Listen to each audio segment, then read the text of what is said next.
Breaking news: the conflict in West Asia is escalating fast. Iran continues its missile strikes, and now the United States, Australia, and other Western allies are moving military forces into the region. With advanced missile defense systems and surveillance aircraft arriving, the world is watching a tense standoff that could turn into a much larger war.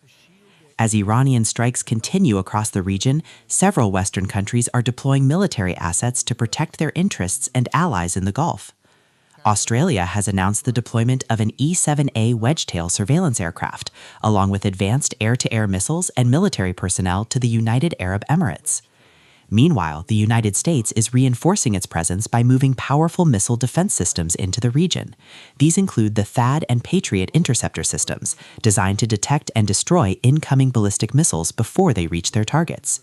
Military experts say these systems will significantly strengthen air and missile defense across the Gulf. However, the growing presence of Western forces also signals a major shift. Western powers are no longer simply watching the conflict from the sidelines. With spy planes, missile shields, and additional troops arriving in the region, their involvement in the West Asia crisis is becoming increasingly visible. For now, the situation remains tense, and the world is closely watching how this conflict will unfold in the coming days. As more spy planes, missile shields, and military assets arrive in West Asia, the risk of a wider regional conflict continues to grow. The world is now watching closely to see how this rapidly escalating situation will unfold. Stay with us for the latest updates on global developments. Area defense. It is one of the most advanced missile defense systems in the world. It is designed to intercept advanced, fast-moving missiles. Each missile in the system costs $12 million. The US believes it needs more THAAD systems in West Asia, so it is bringing reinforcements from South Korea. This risks weakening Seoul's own defenses, but they cannot do anything about it. If you ask whether this seriously undermines our deterrence strategy towards North Korea, I can say that it does not. However, depending on how the situation develops, the U.S. military may remove some air defense assets from South Korea based on its own operational needs.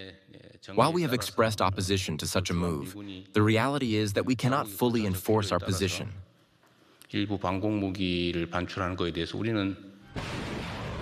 Washington is also pulling Patriot interceptors from its Indo-Pacific stockpiles.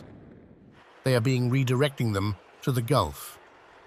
So, assets that were positioned to deter one rival are now being redeployed to contain another. Britain is also bolstering its defenses. London deployed military aircraft to the UAE.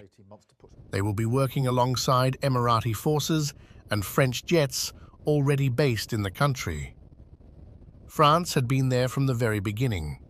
French fighter jets have been conducting air patrols and shooting down incoming projectiles since the war began. So, from the UK to Australia, even France, they now have skin in this conflict. Not as aggressors, but as defenders. But the distinction